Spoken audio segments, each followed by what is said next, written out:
Medo. Dentre as muitas dificuldades que envolvem a agorafobia, a mais grave é a incerteza de nosso valor pessoal e as crenças de baixa estima que possuímos, herdadas muitas vezes na infância. Quando estamos envolvidos pelo temor, não conseguimos avançar. Deixamos de ter ideias inéditas, de viver experiências interessantes e conhecer novas criaturas. Dessa maneira, apesar de o banquete da vida sempre ser oferecido a todos de forma semelhante e harmônica, ele passa despercebido. Referindo-se à vida social, esclarece-nos a obra basilar da codificação. Deus fez o homem para viver em sociedade. Não lhe deu inutilmente a palavra e todas as outras faculdades necessárias à vida de relação. Uma das manifestações do medo mais problemáticas para as criaturas humanas é a denominada fobia social ou agorafobia. Etimologicamente, agorafobia significa medo da praça. Ágora, praça, palavra oriunda do grego. É o pavor de fazer o que quer que seja em público. Conceituamos fobia como sendo um medo superlativo e desmedido transferido a indivíduos, lugares, objetos e situações que naturalmente não podem provocar mal algum. Quando a agorafobia se torna crônica, começa a atrapalhar a vida dos indivíduos em todas as áreas do relacionamento humano. Deixa eu O só fazer um fóbico, comentário aqui rapidinho. É que agora a fobia se tornou uma coisa tão presente na nossa vida, e não só pela a pandemia em si, que obrigou as pessoas a se afastarem, e muitas entraram em depressão, em desequilíbrio por causa disso, mas o mundo tecnológico à nossa volta vem criando uns adolescentes extremamente isolados, que eles convivem apenas pelos meios de mídia social e realmente eles não se relacionam e muitos deles revelam isso claramente, eles não conseguem ficar junto das pessoas. Então, esse processo da agorafobia tem vindo envolvido a humanidade de uma maneira muito forte e vai acabar nesse medo, né, das pessoas se relacionarem e de levar ao isolamento. E isso é muito ruim. E a gente não está sabendo, de um modo geral, a lidar com isso, nem nas nossas casas, nem com os nossos amigos, nem com o mundo à nossa volta. A gente passa um momento que deveria ser de extrema união da humanidade, mas que as condições que ela própria se apresenta estão causando o isolamento, o afastamento das pessoas. Isso, para mim, é muito complicado.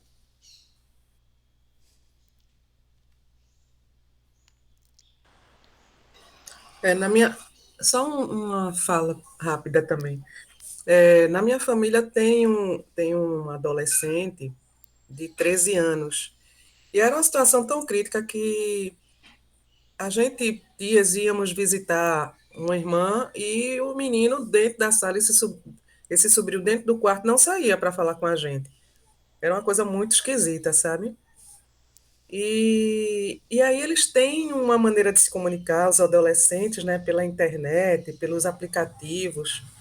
É uma outra forma que talvez a gente também não entenda assim muito bem a lógica. Talvez o Ismael saiba trazer algum discernimento para isso que eu trago, né? Mas de alguma forma há uma comunicação entre eles assim, na faixa dos adolescentes, mas aí esse impedimento em relação aos mais velhos. Mas aí quando foi esse Natal, achei bem interessante, porque esse sobrinho gosta de desenhar. E ele, a partir dos desenhos que ele fez de uma forma muito individual, e aí minha mãe, cadê? Mostra. Aí ele foi mostrando os desenhos dele, uns desenhos eu não sei como é que chama, acho que são animes japoneses, sabe? Aí já no ano novo ele trouxe alguma coisa já para mostrar materialmente, que ele tinha mostrado na tela, mas assim, nessa esquisitice toda, no Natal ele vem e ele fala sobre a vida dele, né? Que foi difícil, que agora vai para um novo momento, vai se separar dos amigos, não sei o quê. Mas fala numa inocência tão grande, um menino alto, acho que tem 1,70 mas muito alto ele, mas também numa beleza tão grande, numa sutileza e numa chegada assim, sabe? Saindo do enclausuramento para estar falando da família é uma coisa muito, muito única. E falando numa delicadeza, numa forma tão bonita, sabe? Aí eu fico também pensativa sobre essas nossas demandas adultas, né? É horrível, para mim é horrível ter uma criança, né, um adolescente enclausurado, para mim é adoecedor, mas que tem alguns outros movimentos aí que talvez a gente não alcance, e tem essa coisa da tecnologia que de alguma forma auxilia, não auxilia esse desenvolvimento, esse olhar para o mundo de uma forma diferente? Quem são esses seres que estão chegando? Porque esse sobrinho, ele não é uma. Eu não vejo uma coisa densa nele, eu vejo uma coisa infantil. É isso, é muito confuso para mim, sabe?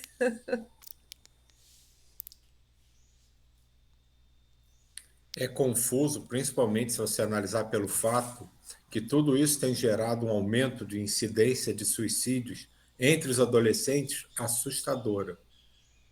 Eles simplesmente eles não acreditam em nada, não veem razão de estar aqui, não querem se relacionar com ninguém, e a cada dia você fica sabendo de um adolescente que você conheceu ou de um amigo que conhecia que simplesmente se suicida, porque não entende a razão dele estar aqui. Então, esse é o grande problema. Essa intrusão deles, né, esse isolamento deles, leva a um mundo tão particular que a gente não consegue compreender, não consegue ajudá-los, e isso está gerando um mal enorme entre essa população. Essa coisa do anime que você falou, isso é. Acho que 90% dos adolescentes curtem assustadoramente isso. Eu acho um negócio totalmente sem graça, mas os adolescentes curtem isso de uma maneira assim assustadora. Eles adoram. E todos os desenhos que eu vi desses são muito esquisitos. Andréia, o meu filho tem 14 anos e ele pegou exatamente essa fase do seu sobrinho. E o meu filho, ele era muito comunicativo, a Neuza acho que lembra. Ele sempre foi muito alegre, muito comunicativo, e isso me assustou muito, porque ele, tudo isso que vocês falaram, ele ficou no mundo dele. Isso me assustou muito. Eu acho que esses 2 anos de pandemia, para os adolescentes, deu uma bloqueada na vida deles. De 12, 13, 14 anos, era o momento que eles deveriam ir para um shopping, dormir na casa de um amigo, ir para uma festinha. Meu filho não teve isso. Então, ele chegou agora numa fase que ele não conviveu com primos, com amigos, e ele não tem amigos. Ele tem o computador. Isso me deixou assustada demais, demais. E eu falei com ele, né, para começar a convidar os amigos para me levar ao cinema, mas agora ele não quer. Agora ele está na conchinha dele e ele não quer conviver. Nossa, isso me assusta demais, porque como ele era comunicativo, me deixa assustada. Vamos ver, né? 2022, a esperança, a fé, para ver se ele dá uma guinada, se ele melhora. Eu acho que essa confiança que a gente precisa ter, sabe, sem pestanejar, como a gente diz aqui. Porque se a gente pestanejar, eu acho que a gente abre realmente para outros movimentos, sabe? Não sei.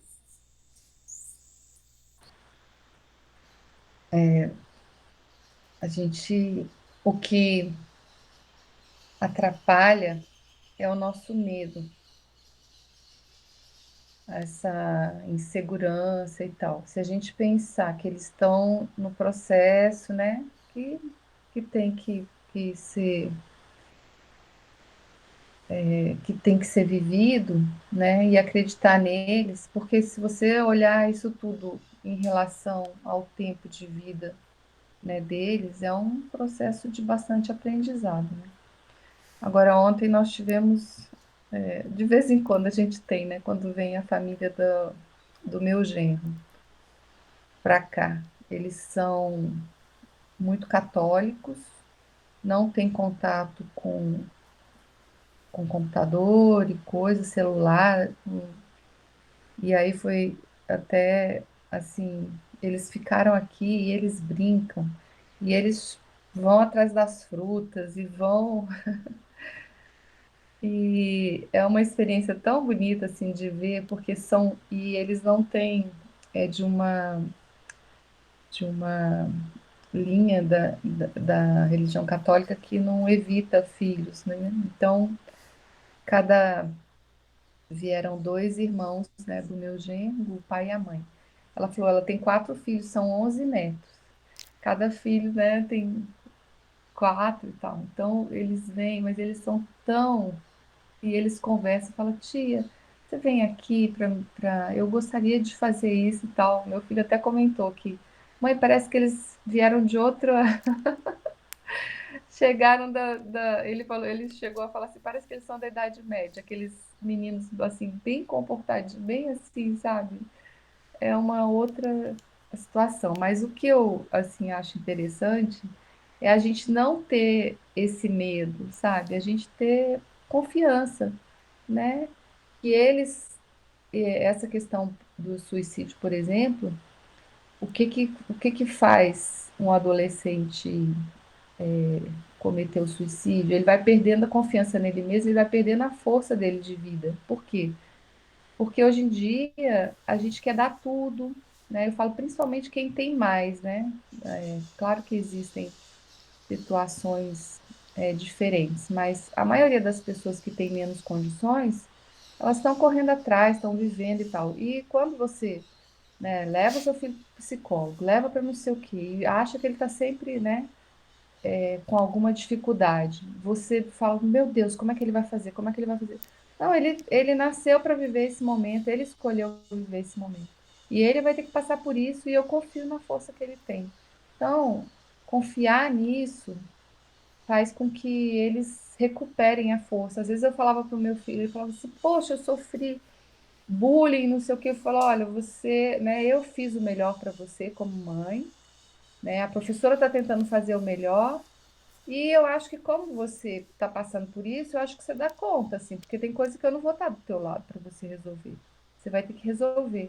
E a partir dessa visão, dessas palavras, assim, mudou completamente. Assim, eu vejo que vai dormir, você fala, confio em você, eu te amo, você tem todo o amor, né? E demonstrar, falar, abraçar, amar. Eu acho que por aí eu tenho sentido que a coisa funciona mais do que a gente ficar desesperado, querendo resolver tudo para eles. Ah, teve um problema na escola, eu vou lá brigar com todo mundo. O que que eu fiz aí? Eu tirei, ele vai passar por situação na vida, né? Claro que tem extremos, mas assim, deixar eles passarem pelas dores deles, faz com que eles. Eu tive até uma situação na escola que o pai chegou com o filho, ele estava quase para reprovar na escola que ele estudava, e aí trouxe para minha escola, que era uma escola pública, né? E aí o menino ia reprovar e reprovou. Aí o pai falou: Mas que escola é essa? Mas, né? Essa escola aqui é escola de elite, porque ele achou que ele simplesmente ia chegar lá, o menino ia passar de ano. Aí eu falei: Isso aqui é uma escola normal. Ele está aqui, né? Nós trabalhamos. Tem professor aqui que trabalha em escola particular. Ah, você não vê diferença entre o filho do rico, o filho do. Eu falei: Vejo. Vejo que quem não tem escolha. Então, ele tem lá uma mãe doente, uma situação de. Ele vai fazer medicina porque ele tem que resolver aquela situação lá, ele vai estudar. e ele tem foco. Inclusive, escutei isso de um professor voluntário. Ele falou para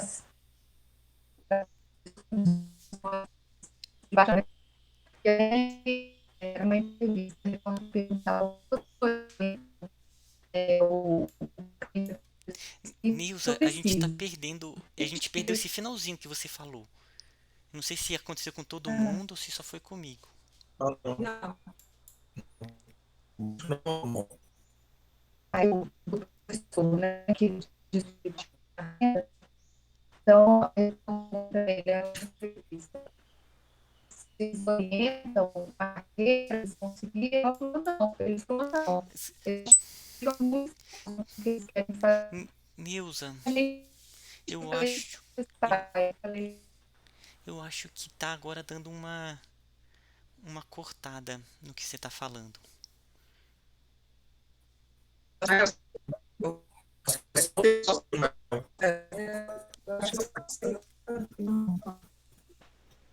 acho que a gente também. Estou escutando também. e aí eu falei assim, os incluir nossos filhos têm demais. Quer fazer uma coisa? Pode, pode. Quer mudar de curso? Pode. Ele não tem tem muita facilidade na vida que atrapalha. A pessoa quando não tem facilidade na vida, ela não tem dúvida, né? Então é isso. Neuza, eu concordo com você. É assim, você falando, tá lembrando de algumas coisas. Assim, uma das coisas que eu acho, essa questão do medo, realmente, né? O medo vende, né? O medo parece que é uma grande descoberta, ou já é uma descoberta do meio de consumo, porque a gente consome mais com medo, né? A gente vive isso tudo. E em relação às crianças, eu acho assim, realmente, desde pequena a gente faz tudo, né? E a gente não e depois a gente não ensina eles a viverem. Eles não sabem fazer uma comida. Eu conheço casos que o menino de 16 anos não sabe entrar numa cozinha, não, porque a mãe tem medo dele ligar um fogão, não sabe fazer coisas mínimas, a gente não ensina nada. E depois, o que a gente está dizendo para essas crianças? Elas são incapazes. Todas as vezes que a gente cria essa bolha em cima delas, a gente está dizendo, ó, meu filhinho querido, você não é capaz de enfrentar a vida. É essa que é lá no fundo, lá atrás, o que a gente está passando para eles é que a gente não confia neles, que a gente não tem, a gente acha que eles não são capazes de enfrentar a vida. Então, o medo deles é muito grande, eles vão se fechando, óbvio, porque a vida é terrível. Somos nós que estamos passando isso para eles. Quando a gente quer dar o melhor, mas a gente no final impede que ele cresça, né? E aí a gente vê as histórias dos nossos pais, dos nossos avós, as dificuldades todas que eles passaram, e eles, né, permearam esse caminho para a gente, e a gente está entregando o que para os nossos, né? Um mundo frágilzinho, você não consegue, você não sabe, é difícil, e a gente tem esse medo todo. E você falando sobre escola, minhas filhas fizeram ginástica olímpica num colégio aqui da 600, aqui era um colégio que era referência de ginástica olímpica, é, Setor leste. no setor leste, esse mesmo. E era referência, né, na época delas. As minhas meninas já estão com 20 anos, então elas eram há 15, 16 anos atrás. Era referência. E foi muito interessante, porque eles pegavam, como era colégio público, eles pegavam as crianças, né, das escolas públicas, mas tinha crianças de escolas particulares, no caso das minhas filhas. E me surpreendeu muito, e eu estou falando isso porque, nossa, nem eu fiz essas coisas todas.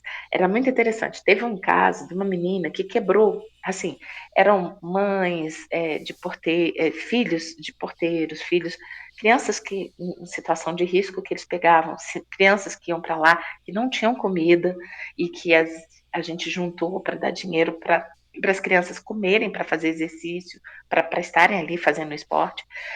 E um dos casos que me chamou a atenção foi né, minha reação, porque tinha uma menina que quebrou o braço. E o professor falou assim: não, tudo bem. Ela quebrou o braço, mas ela pode fazer exercício de perna, então ela tem que vir.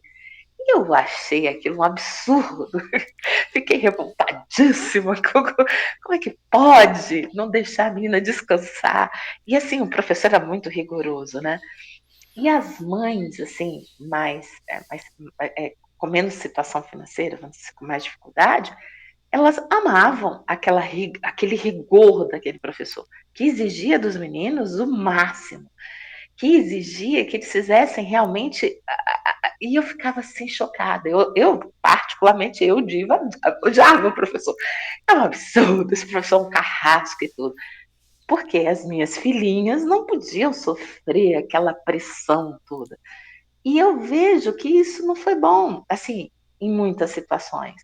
Porque realmente a vida exige isso. E eles são capazes. Então a gente via as crianças fazendo coisas incríveis, mas eles tinham que treinar todos os dias, lá de 2 às 6 da tarde, e as mães e tal. Mas as mães que, vamos dizer assim, podiam pagar, né? Que estavam vindo de escolas particulares só porque era na época da Daiane, né? Aquela coisa da Daiane, então vamos lá. As minhas filhas não continuaram. A maior parte não continuou. Quem continuou foi aqueles que estavam realmente, como a Neuza colocou, eram aqueles que estavam precisando e que focaram mais. Foi bem interessante essa experiência para mim, para as minhas filhas, e como eu comecei a olhar a educação que eu estava dando também. Tem um ponto que eu acho interessante que você colocou, a Diva, e que a Neuza também, essa questão, né, já que a gente também falou sobre a tecnologia, o aplicativo, tem um aspecto que a tecnologia ela tá vindo, ela veio para ficar, né? A internet ela veio para ficar e toda vez que entra algo novo, né, algo assim que causou essa hiperconexão, tem aquele tempo transiente, né, aquele tempo de ajuste perante a esse novo elemento que entrou no sistema. Então, ah, a internet ela é extremamente recente, né? Então, ainda mais com aplicativos, o celular, todos tendo esse acesso. Então, eu acho que nós estamos ainda aprendendo a lidar com isso, né? A lidar com, com esse novo elemento que causa uma conexão tão grande. Ah, e quanto menos a gente já ainda está se ajustando e já está entrando conexões que ainda vão ser maiores ainda, né? Por exemplo, está entrando aí o que se chama do metaverso, né? Que o que a internet a gente já acha impressionante, o metaverso então é loucura. Se você vai ver o que é o metaverso, você fala assim, gente, o que vai ser da humanidade? Mas são elementos novos que também trazem grande potencial, né? Então, esse aspecto da gente não ter medo e falar assim, espera aí, como que nós temos que nos ajustar de maneira a melhor aproveitar, né? Para que os jovens, eles não se percam com esses elementos, né? Até que ponto eles só devem ter acesso a um determinado tempo ou, né, e levá-los mais para o contato com a natureza, com contatos, né, reais. Então isso tudo é algo que a gente está aprendendo e a gente tem que estar aberto no sentido de que como podemos melhor aproveitar essa situação, né? Como que pode ser feito de uma maneira que potencialize o caminho evolutivo, né, dos jovens e nossos, né? Aqui mesmo a gente está tendo esse contato que é uma interação, né? Eu considero que nós estamos aqui em uma mesa batendo papo, né? Tô vendo vocês, então mesmo que a gente não esteja em contato físico, a gente pergunta o que é a realidade, né? O que é a realidade aqui? Eu estou vendo e estou sentindo vocês, é uma troca profunda. Então a gente talvez essa questão do medo e do abertismo, né? No sentido de que como vamos nos ajustar a essas novas situações. Eu acho que tá dando. Ismael, Opa, diga. Bom Sim, dia. bom dia. Eu gostaria de complementar, estou bem de acordo com o que você falou, e um dos pontos que eu vejo muito é que eu, assim, muitas vezes tive resistência, a ver essa mudança.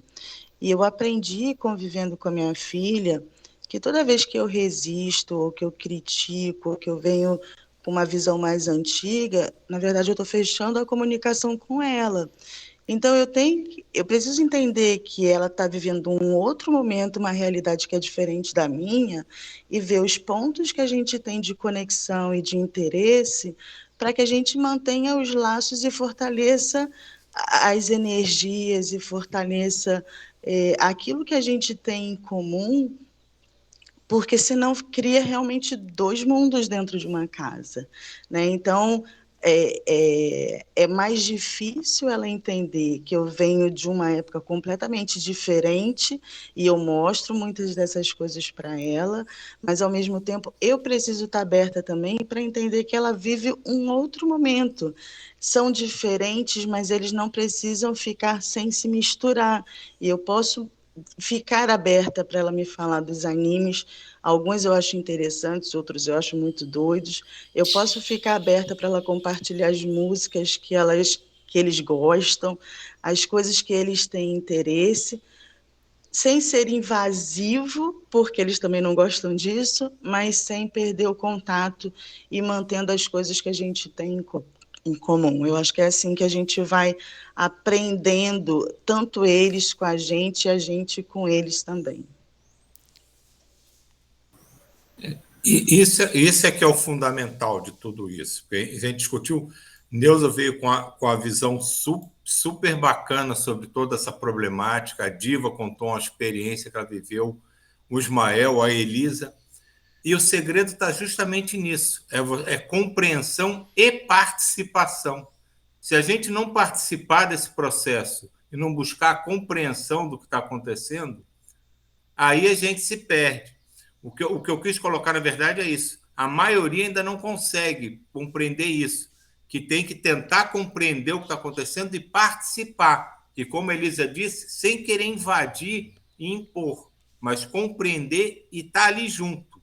Ó, você tenta entender um pouco o meu lado, que eu estou procurando entender o seu. E assim a coisa vai se transformando. O nosso filho mais novo, ele era bem acomodado em casa, muito pelo que a Diva falou, né? A gente tende a super proteger os filhos. E agora ele está fazendo intercâmbio, chegou ao ponto de que agora em janeiro, daqui a uma semana, é o aniversário dele, ele vai fazer o jantar de comemoração na casa onde ele está. Aquele mal cozinhava um ovo. Me pediu a receita, vai fazer um risoto lá. Ele que lava a roupa dele, ele que ajeita as coisas dele, passou a pegar ônibus sozinho. Aquele mal descia na portaria do prédio para pegar iFood. Então, uma realidade nova para ele, mostrou um mundo totalmente novo, abriu. E vieram outras novidades, que ele foi se descobrindo lá, que a gente, mas tu está fazendo isso agora, está fazendo aquilo? Então, essa interação que a Neuza chamou muita atenção, a Diva, a Elisa, isso é que é o fundamental da gente aprender e buscar vencer os nossos medos para colocá-los em prática. Vamos fazer a nossa irradiação. Muito bom, gente, muito bom.